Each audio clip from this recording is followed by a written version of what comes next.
Thank you. Hello, everyone, and welcome to the BACP Empower Hour. I'm Lotika, Chief Small Business Officer with the Chicago Department of Business Affairs and Consumer Protection, also known as BACP. Thank you all for your patience today. This webinar series is meant to help small businesses and consumers get the information they need to succeed by sharing advice and stories from Chicago's entrepreneurs. Additionally, August is Black Business Month, and we want to acknowledge and celebrate Chicago's Black-owned businesses for being part of our small business community. With us today is a business owner who has a big problem. Her product often sells out. That's a great problem to have. Today's guest is Dedra Simmons, owner of Pookie Crack Cakes. Let's find out what's the secret ingredient to her success. Good afternoon, Dedra. Thank you so much for joining us. And before we get into the questions, can you tell our webinar attendees a little bit about yourself? Well, first of all, thank you for having me. I really appreciate being and talking to you guys today. So about me, I'm a wife. I am a mother. I have one child. I have two grandchildren, and then I have also a combined family. So I have a stepdaughter and a stepson as well. So I'm just, my background was pharmaceutical for a lot of years, and then I became a self-taught baker, and here we are now with Pookie Crack Cakes. So. Thank you so much. And, I think you are underplaying yourself, Dedra, like with the success that you had. And there's an article in the Chicago Defender. We know you worked in pharmaceutical while baking cakes in your kitchen. So what was the deciding factor that made you want to pursue being a business owner and baker? I think the deciding factor was my customer base. I started baking the cakes on the weekends, right? And it started off as like a side hustle. It was just like, you know what, this is good. This is a good thing to make money on the side. I had became very good at it. I'm a self-taught baker. I never went to culinary school. And these were just, it was very important to me to pay homage to my great grandmother because I was like her shadow in the kitchen. And so I was like, if I can become half as good of a baker as she was, that would be an excellent thing because she made everything from scratch. And so although I could cook food very well, I wasn't a very good baker. So that's where I became very compassionate about baking because I wanted to really just prove to myself that I could be, good at that also. And so I started experimenting with different recipes and everything. And then I created the one signature cake that became like a fan favorite from every age group possible. And that was the butter pecan praline cake. And so once I knew that I was good at it and people loved it, that was all the encouragement that I needed to just pursue it further. Let's get to the question that I'm sure everyone wants to know. Okay. Your business has an unusual name, like with the name Pookie Crack Cakes. So what is the crack cake? Can you explain that to us? So I grew up off of crack cakes. My great grandmother was from Clayton, a small town in Clayton, Louisiana. She came to Chicago when she was 9 years old. She was married by the time she was 12 years old. And so, you got to think back in those days, you're talking about the 1920s, 30s. You're talking about, marriage at the age of 12. You had a whole family by the time you were that age, right? And so crack cake was something that I remembered that she would have on the table every single Sunday. Every Sunday, when we got out of church, it would be this delicious smell that would overwhelm us when we got home. And so even though we were anticipating the food as children, we were really anticipating the dessert. So my great grandmother, and her name Lucille McGee. She would have a crack cake in the oven every Sunday. And so a crack cake is nothing but a bundt cake. When the crack forms at the top of that cake, you poke the holes in the cake and you would pour like a delicious, my great grandmother would pour like a delicious rum butter glazed sauce, and she would let it seep all into the holes and the crack of that cake.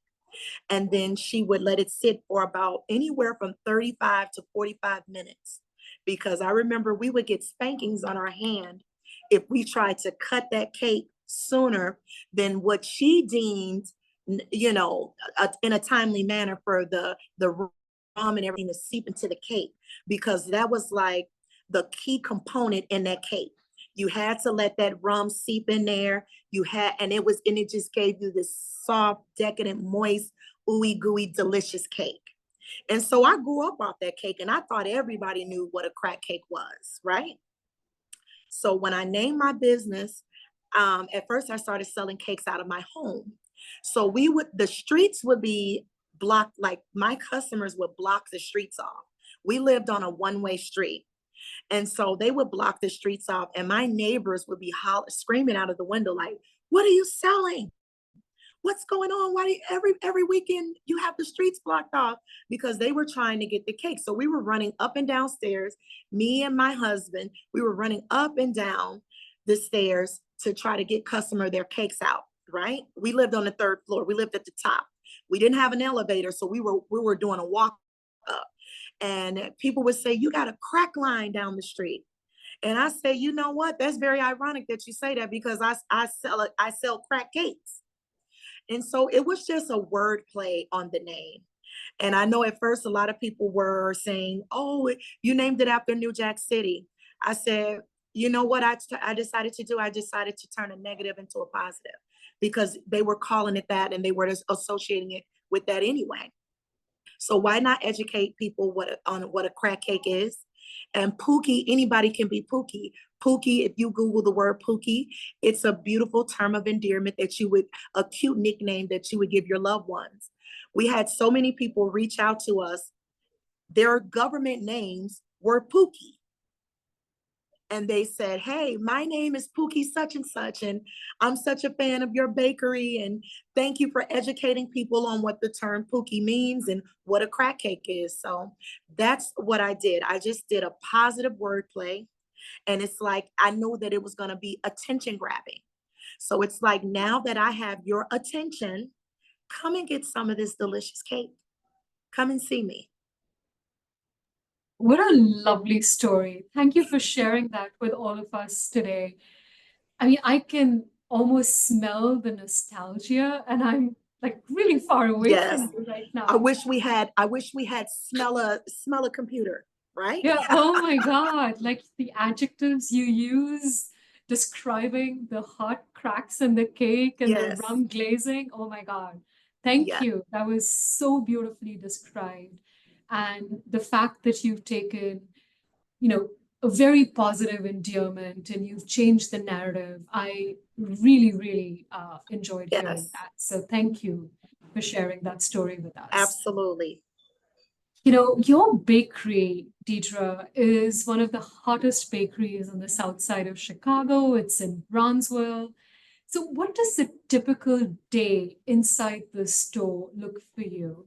And also, for everyone on this call, she gives a ticket to customers prior, to the bakery opening. Can you share with us Yes. why and what that's like? Okay, so a typical day for us, um, the customers are there before we get there. That's a typical day for us. Before we can even pull up to the door, they're already standing outside waiting on us. And so last year was we just embarked on our first year anniversary. So I was 1 year with my brick and mortar, and we just celebrated the anniversary of Pookie Crack Cakes um, um, on July 16th. So July 16th made 1 year that I had an actual brick and mortar for people to come and get the cakes. So we just celebrated that.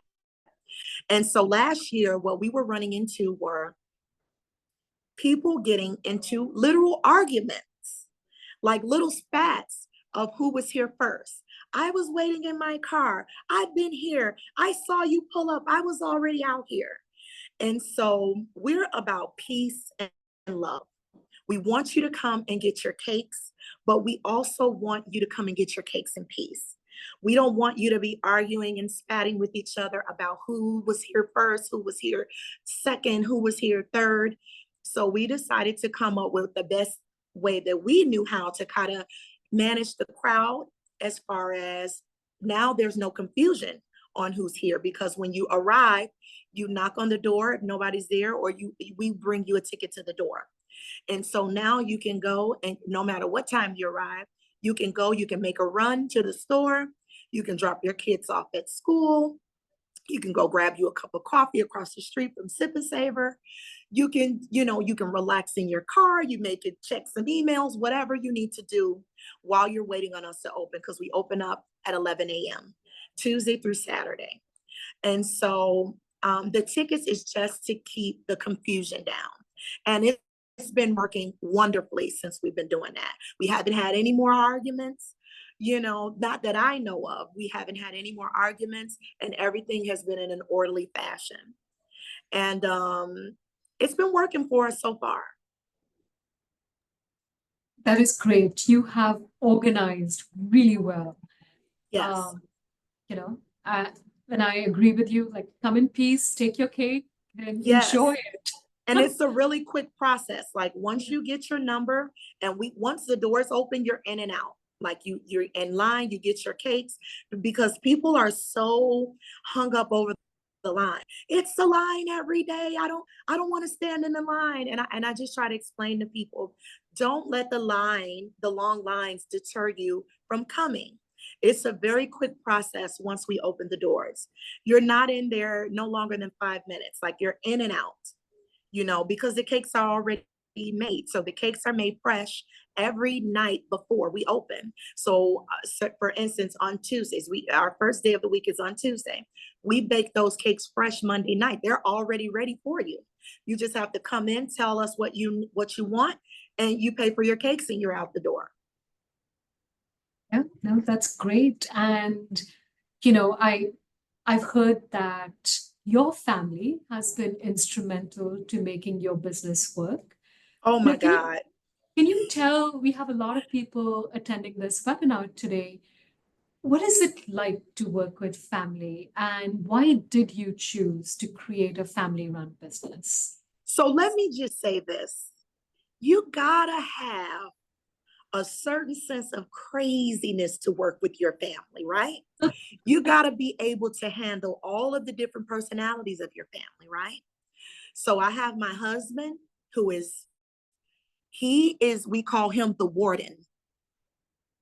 He delegates to everybody what they should be doing. And I know he's on here watching. So babe, yeah, I'm calling you out. That's the warden. I have my daughter, who's the sergeant. So she's like another boss. She bosses me around. She tells me what I should and should not be doing. Then I have my mother-in-law, who works with me as well. And she just assists us in helping everything. And she is the sweetest.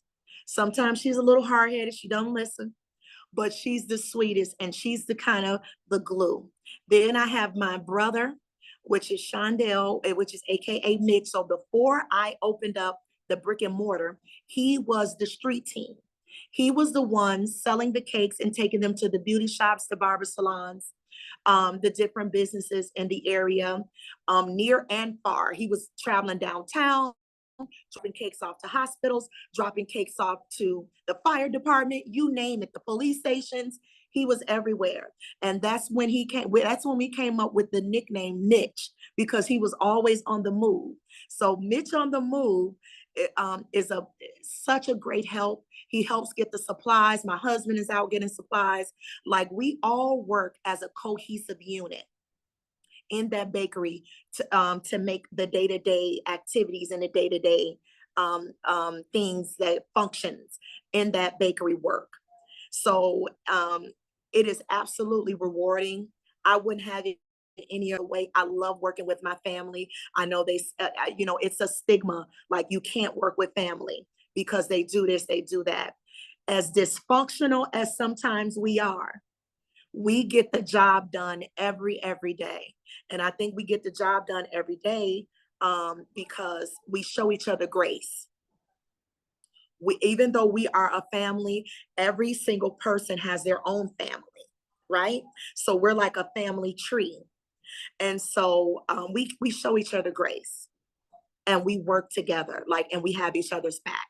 So I think that is the number one key component: being respectable, keeping business as business, keeping it separate from family, and just working as a unit, communication, seeing what needs to be done, and making sure that the job gets done and is getting done properly. So I love working with my family. I wouldn't have it any other way. That's great. I mean, you are building a multi-generational business. So kudos to Yes, you for that. And the fact, the way you describe it, it looks, it sounds very cohesive. Everyone has very specific roles. Everyone's focused on the absolutely. business. Like, you are making this work. So Yes. congratulations on that. And also Thank you. congratulations on your 1 year anniversary. Thank you. Big Thank shout you. out for that. That is incredible. Um, you know, I I have to say this. I bake sometimes, but it's not consistent. The quality is not the same every single time that I do bake. And you're running a business, it's focused on baked goods. How do you ensure consistency in your, crack cakes across batches every day, day after day? How do you do that? Just being diligent and being present. So I get a lot of phone calls from like friends. Hey, let's go to lunch. I'm like, no, I can't go to lunch with you. I'm working. Like, I am in my bakery. I work. Nobody works for me. Nobody. I want to make that perfectly clear.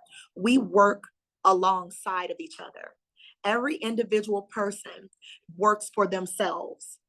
The amount of integrity and the amount of dedication that they put into it is just, you know, I'm so grateful for that. And that's why I have a consistent product. I'm there, I'm overseeing the process.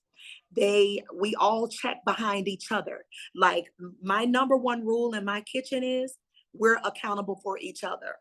So if you see somebody making a mistake or you have a question about something, no question is too dumb, just ask. Because you can be stopping somebody from making a mistake, right? Because we're not machinery, we're human beings that are producing a product every single day. So one person, I may come in, I may have something on my mind. It may be, like, and I'm trying to focus, but I can't. And I'm just about to make a mistake. I expect for the people that are working with me to say, hey, hey, hey, you already put something in that bowl. You already done this. And so in that kitchen, we're all up in each other's business. Like, we're all in each other's bowls. We're making sure everything is the way that it's supposed to be. And so we don't get offended about it. Like, we don't get offended if we're being corrected on a mistake. I think that's very important as well. You have to be able to take criticism. You have to be able to take instructions. It's my business, right? I'm the owner. Any person that works with me, they're able to give me instructions and they are able to correct me. Of course, in a respectable manner. We respect each other, we communicate efficiently, and we get our point across without hurting each other's feelings. And so that's how we keep the consistency of the product going. Like, we're on each other's backs in that kitchen because we have Yeah. to make sure everything is everything. Because baking is precise. You can't correct baking. Once you put that extra egg in there, that's it. Once you put another third of liquid in there, that's it. You've changed the whole texture of your cake. So we're all accountable for each other. That's how we keep the consistency together. Now, there's just so much joy in your voice, Dedra, when you talk about your business. It's such a pleasure to hear the passion, the diligence, and the structure that you've put in building a business with family and having these little accountability measures, because obviously your recipe is working. You're selling out every day, and you have, I believe, 7 different flavors of cakes, and food, the taste is so important. So which is your most popular flavor and how do you come up with these flavors? So we have 8 flavors per day that we offer. Eight Okay. flavors. And so the butter pecan praline, that's my baby, that's my signature cake. That is the one that pays homage to my great grandmother, Lucille, because that praline glaze that is on top of that cake, that is the same glaze that she used to put on top of her bread pudding that everybody used to be paranoid that they weren't going to get any during the holidays. Like we would literally be standing in line waiting on that warm bread pudding to come out of the oven. And she would make that butter pecan praline glaze and it would be so thin and buttery and she would just pour it all over the cake. And so my butter pecan praline cake is my signature. And I would have to say, out of all the cakes, that is my top seller. All of them sell, don't get me wrong, all of them do very well, but the butter pecan praline, that's the one, that's the one right there. Because it has my great grandmother's DNA all over it because she taught me how to make that glaze and I make it, we make it every day. Well, actually, my daughter makes the glaze. So now she's perfected it. And she makes that cake and she makes the glaze. Actually, she makes my top 2 selling cakes. She is the one who oversees that process for those 2. And that's the butter pecan praline and the caramel cake. So those are my top 2 sellers. Those are the ones when people come through the door, that's what they're looking for. I bet they just fly off the shelves. Like you They just make do. it sound so delectable. 8 flavors is not overwhelming. So you have a small menu, it's very select. What Yes. was the strategy behind making this decision? Because you go to bakeries across Chicago and sometimes the choices are a lot. They It have is. menus. So why keep it, so limited and so select? So I wish my husband was here because he is the mastermind behind that. He is the marketing group. Everything, single thing that you see online, he posts, right? And so when we decided and we started coming up with the different flavors, I just think simplicity is better. You know how you go in the restaurants and there's 50 things on the menu. You have no idea what you're going to get. You have no idea what you want to try. It's just so overwhelming.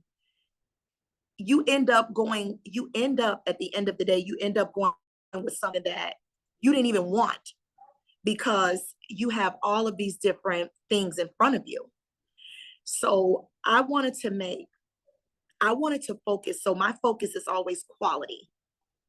I cannot perfect 50 different flavors. I just can't. Something is going to lack. Something is not going to be good. So my thing is, I added a cake at a time. That's how we got up to the 8. And then I have a seasonal flavor that people go nuts over. I make a eggnog rum cake. And to my knowledge, I'm the only one in Chicago that sells an eggnog rum cake or even offers that cake in a bakery. To my knowledge, if there's another bakery out there that offers it, I'm not aware of it. And I haven't heard of it.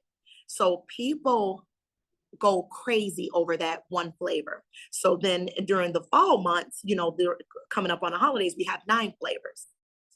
But it's seasonal because of course you don't get eggnog until around Thanksgiving.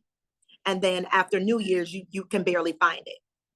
And so we came up with those 8 flavors because I wanted to have it simplified for people. I wanted people to be able to try a variety without it being all over the place. And I wanted each flavor to be perfected. Like I didn't want an okay cake. I didn't want an okay lemon cake. I didn't want an okay key lime cake. I wanted that cake to be so good and so moist and so delicious. And so that's what I focus on. More so as the quantity and I focus on the quality. So I probably wouldn't, it'll always be those 8. And I know eventually I will add, because I got people on my tail about creating a carrot cake. So eventually, and I'm working on it, and it's not gonna appear until it's perfected to my satisfaction. That'll probably be the next addition to the family. Uh, So I just think slow and steady wins the race. And I would never just overwhelm the menu. Like, it'll always be something very simple, but yet so delicious at the same time.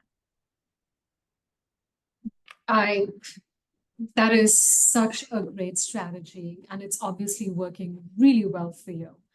You know, what, especially with food products, what goes in really matters. So, in terms of sourcing your ingredients, how do you do that? And do you have any partnerships in that area that you can share with our attendees today?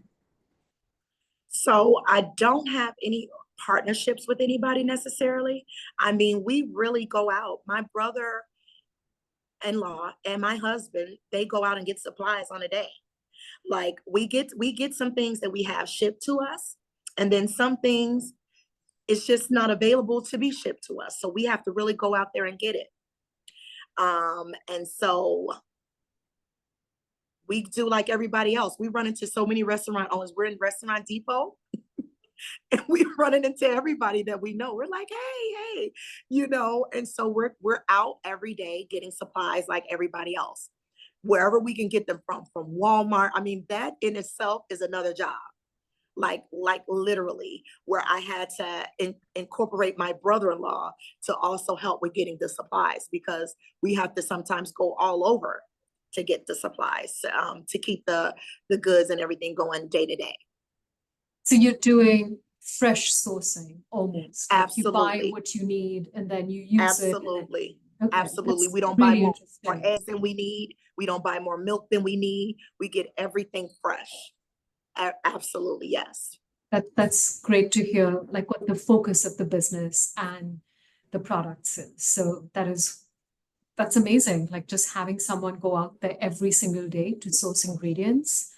Um, it takes a lot of time and investment to, build a Yes. business with a framework like that. So, huge congratulations to you to have been able to figure that out.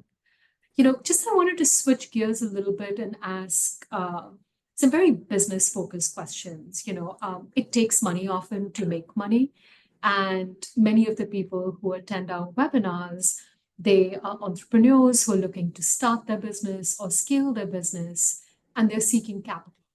So, can you share some advice on, access to capital with our attendees? You know, in that specific area, as far as capital, I was blessed to be able to start my business on my own. I saved my own capital. Me and my husband, we put our savings together. We when I tell you, and I've shared this story many, many times.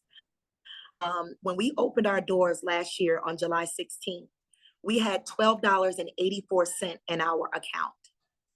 Every credit card that we had was pretty much maxed out. We were paying our rent through our credit cards. We had, our, people who we were renting from to send us an invoice so we could pay through the credit cards. Like, we really put every single dime that we had into it. Did we need to, at the time when I tried to get funding, the rates were absolutely astronomically ridiculous. And I asked my husband realistically, do we want to start off a business and be in debt as soon as we start making the money, right?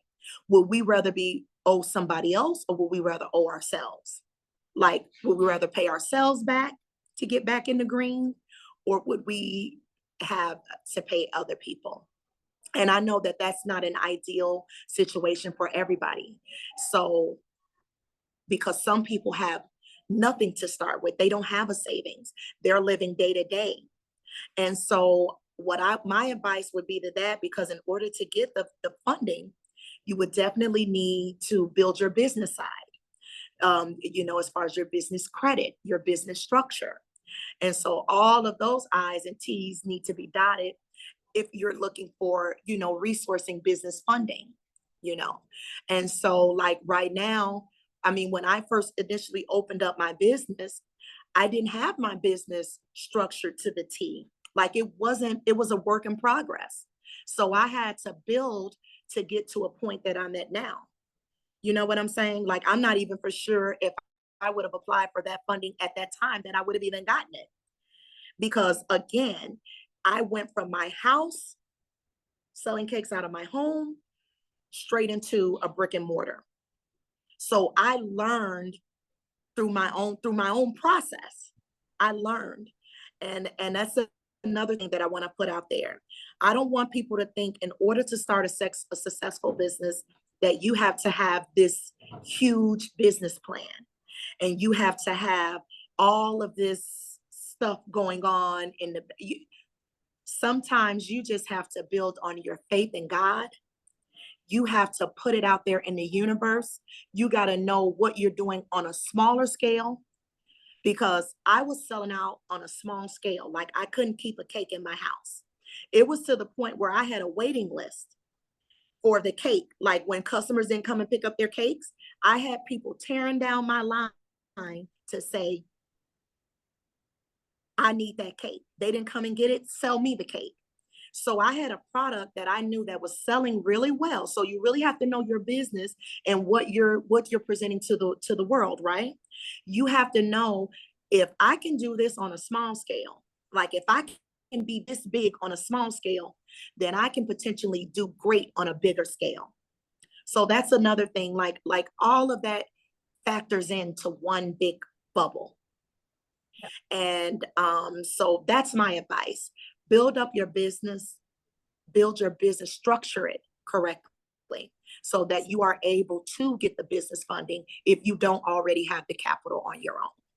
That's something that I can tell you now. Last year, I couldn't tell you that because I knew nothing about it. But I can say this, a year in, I've learned so much throughout this entire process that is the way to go. Focus on building your business credit, your business structure, so that when you do go to lenders to get money, that you're able to receive the funds that you seek. Thank you for sharing that. And I want to underline something that you said, which I think is such a great piece of advice for anyone starting out. It's you kind of figured out the product market fit and the demand for your product on a very small scale. So you already tested your product before you went all in with your husband. Like you said, you put all your life savings into starting a brick and mortar, but you knew there was demand for it. You knew your product would sell. And I think that is so important to do that fit test before Absolutely. jumping in. And I really want to underscore that is a very, very important piece of advice that you shared with our attendees today. And that was extremely smart of you to do that. So again, you checking all the boxes of what small business owners should be doing. So we found it curious. Do you have a website, Dedra? I do not, because you know what? Everything is on social media. And we get some customers in sometime and they're like, I need a website. I said, what can you get off of my website that you can't get on social media? Let's just be honest here. The way of the world now, everything is on some kind of social media platform. Instagram, Facebook, Twitter, TikTok. Like, we put all of our information where the people are communicating with us the most. We feel like that is the best, the quickest way. I can't update a website every day. I can't go on a website and tell you that I'm sold out of cakes.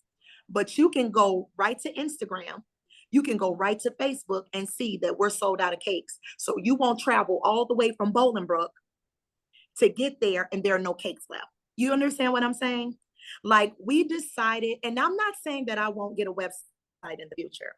And if I do get a website, it'll just be an informational page. It'll just have our flavors on there, the days that we're open.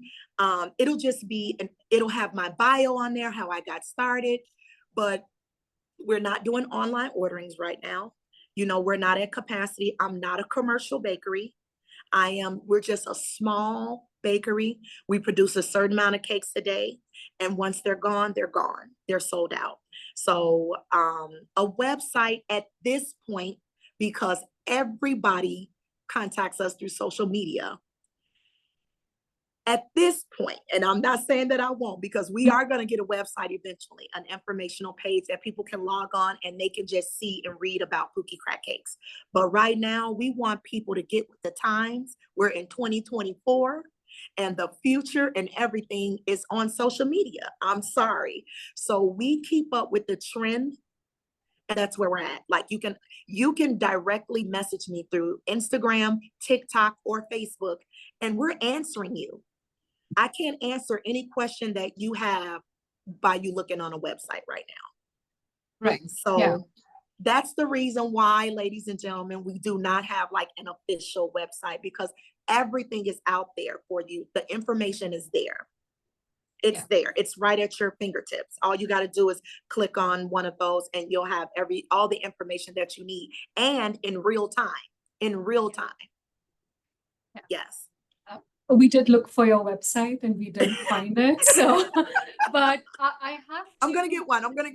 No, but honestly, I do admire you for knowing where your customer consumes information, because you're present with them, you're interacting with them with these continuous, marketing and promotion that you have on social media platforms. So you know your customer, you know where your customer is, where they are looking for information and how they can engage with you on a real-time basis. So I think that's extremely smart.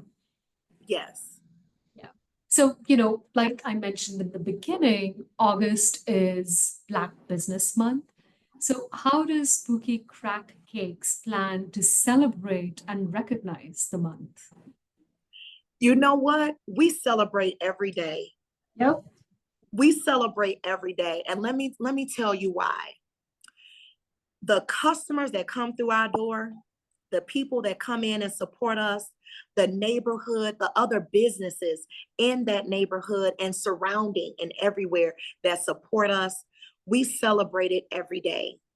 Me being a Black woman, I grew up on the west side of Chicago. I'm a west side woman that lives on the south side. And just to embrace the growth and how I've grown, and how the community has embraced me. I mean, I celebrate it every single day. It goes, what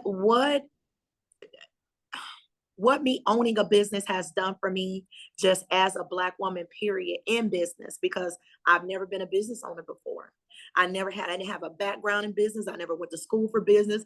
I didn't have a clue on how to run a business. I have got a firsthand crash course on it. And I wouldn't change that experience for the world, because I've learned so much and I'm able to help so many other Black women that come to me, that come in that bakery, that ask me, can you help me? Can you share some resources with me? And that's how I celebrate. I celebrate by helping another Black business and helping other women in business, and men too. It doesn't matter. Just helping other businesses. If I have the resources to help you, I am going to extend my hand always. So I carry that with me, and I celebrate that in my heart and in my spirit every single day as I run and conduct business, because people really walk in there, and some people are really looking for inspiration. They say, "You inspire me." That's a celebration of me and who I am. Anybody that can walk in that door and say, "You're an inspiration to me. I've followed your story. I've read your story. You inspire me. You make me want to start my business," or "You were the reason why I started my business." That is so important to me. It is so important to me on so many levels that people will never understand how rewarding that is to me every single day. Dedra, thank you again so much for sharing your story, your journey with our attendees. So, on a more lighthearted note, I wanted to transition a little bit. When you're running your business, it's so busy. What do you do to relax? Okay, so we changed our schedule recently. We changed it because, again, I am a team. I am part of a team. I may own the business, but I am a part of a team. And so, happy team, happy business, right?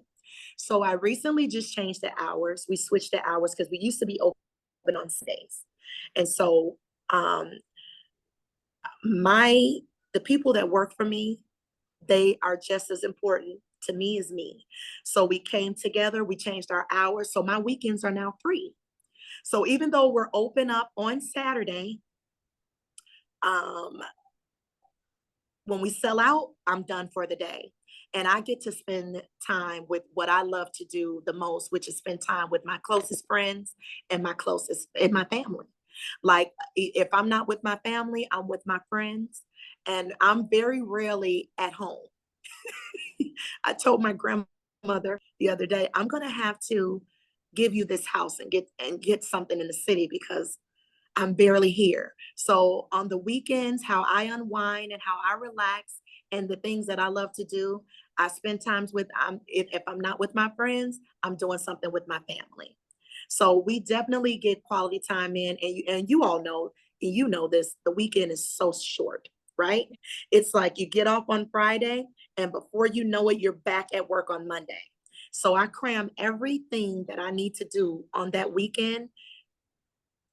Sometimes I'm moving from the time I get up to the night, like till it's time for me to go to bed.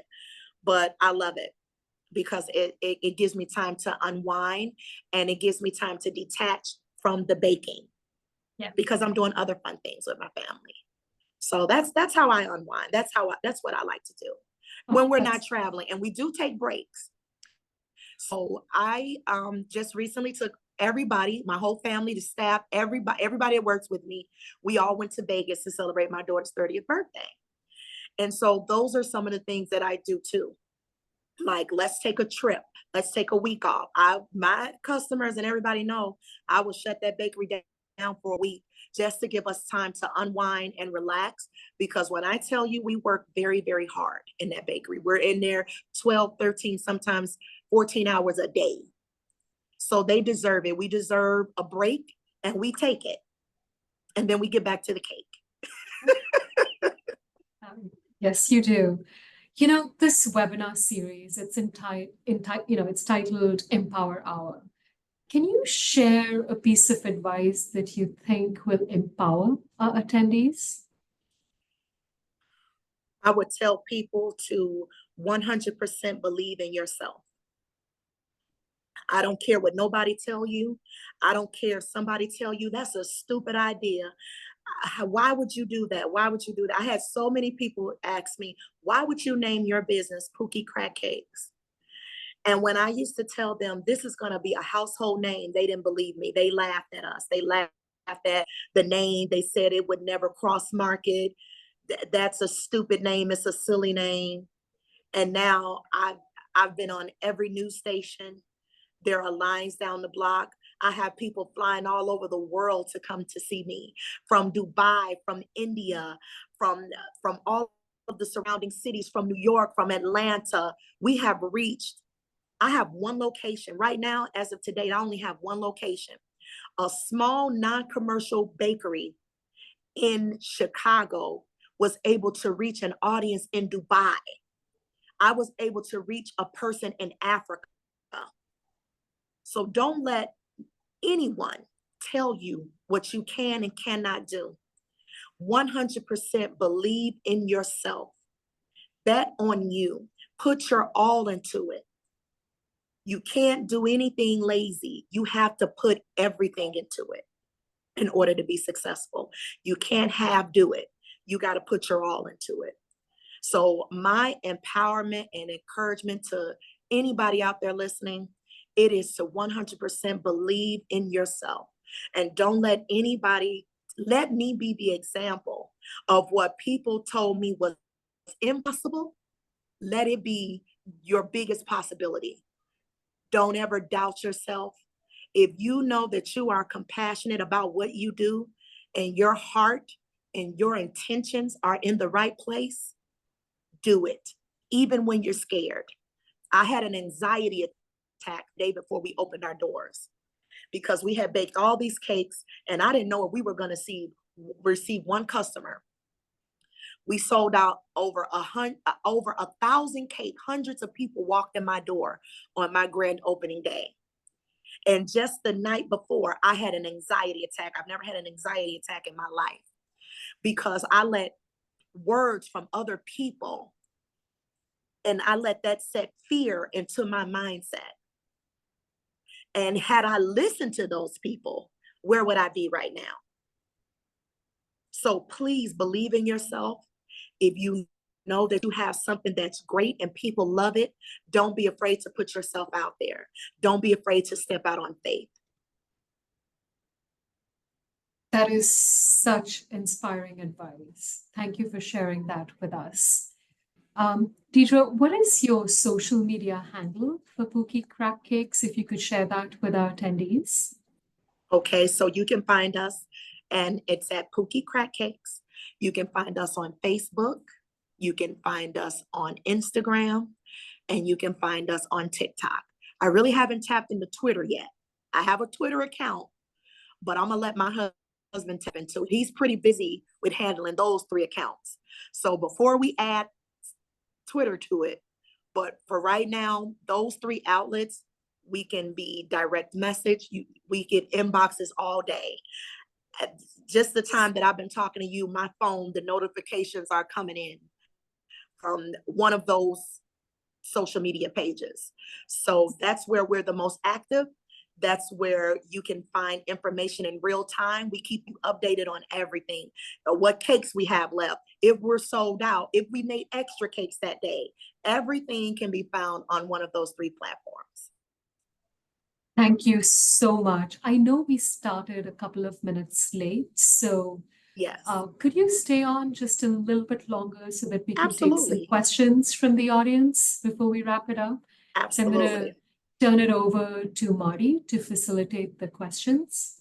Okay. Great, thank you. And Dedra and everyone actually in the audience, just FYI, this was our most popular Empower Hour. So that's very fun. Wow.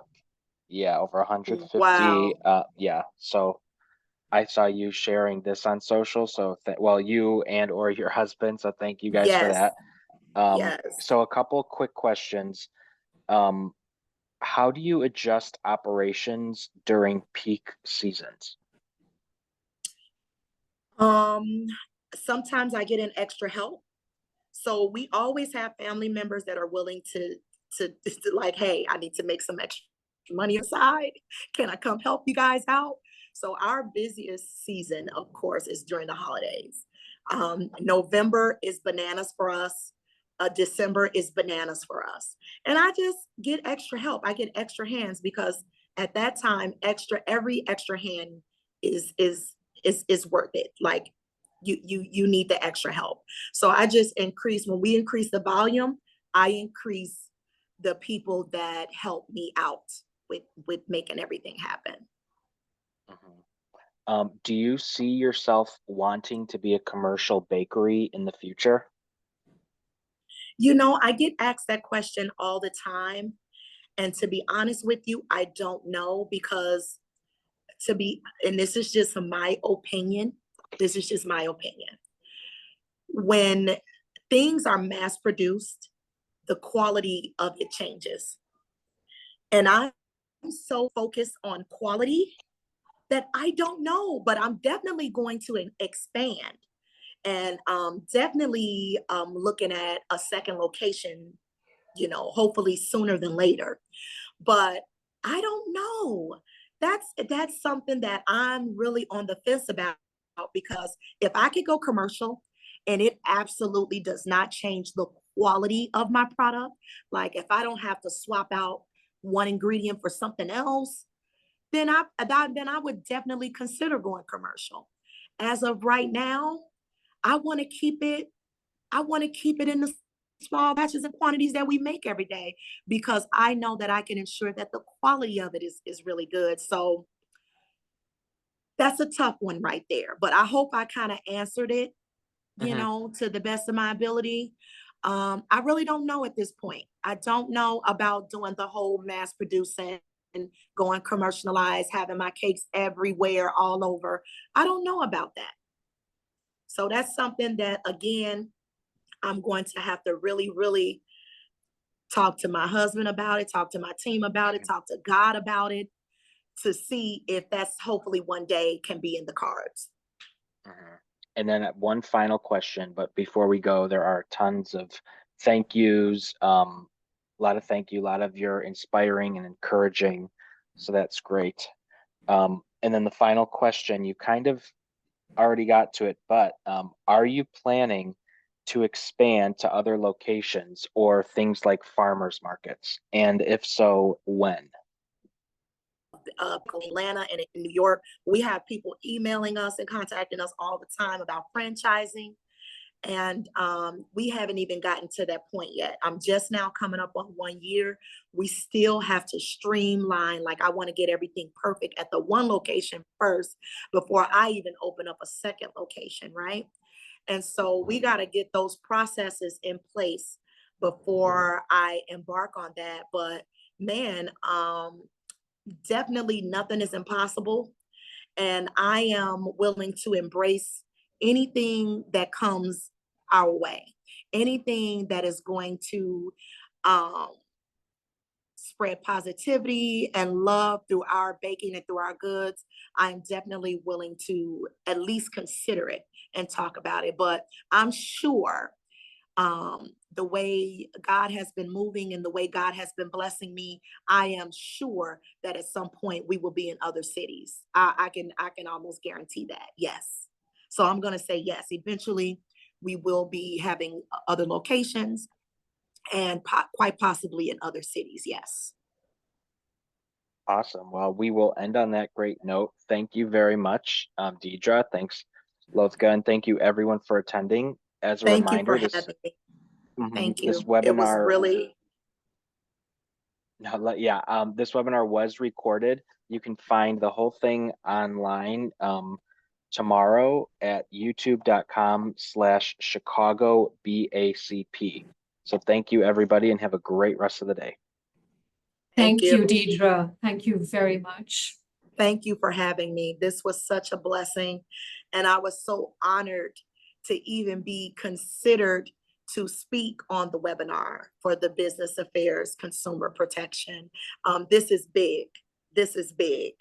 Like bigger than you guys could ever imagine. For me, as a business owner and as a Black woman in business, this was very big for me to be featured on such a huge platform. So I appreciate that. Yes.